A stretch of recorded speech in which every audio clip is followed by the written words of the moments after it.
My name's Lieutenant Matt Lindeman, call sign Syndrome. My dad was a S3 Viking pilot. Yeah, so I basically grew up in the naval aviation community. Did you always want the Super Hornet?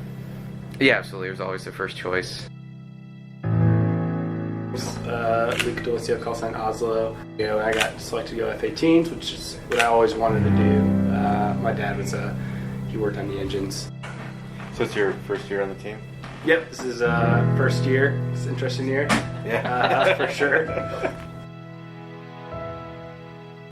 Name's Kieran Sexton. I was born and raised in Charlotte, North Carolina. Ultimately, always known to know I want to be a jet pilot of some sort. My grandfather was in the Air Force. He was an Air Force pilot. He flew F-100s and F-4s.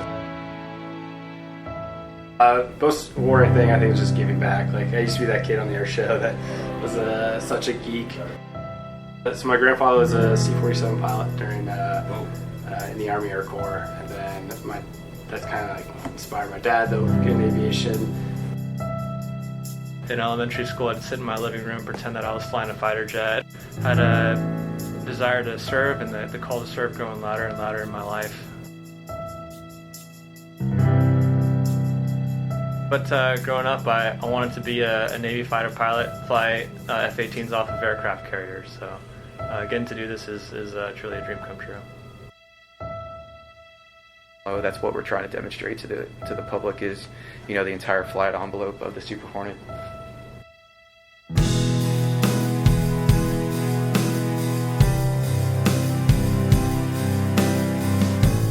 Honestly, I always want to do this, and then if I can inspire other people to do that, I think that'd be pretty awesome. The entire profile, no matter what altitude you're at, you're getting that rush.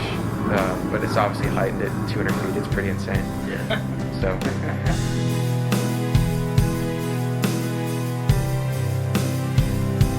Yes, I just think it's so cool seeing a jet being able to fly that slow and just have their nose all the way up in the air.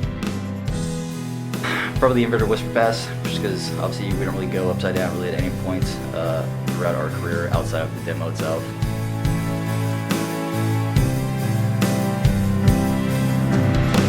Favorite maneuver, anytime we're going fast and pulling G's is my favorite, so.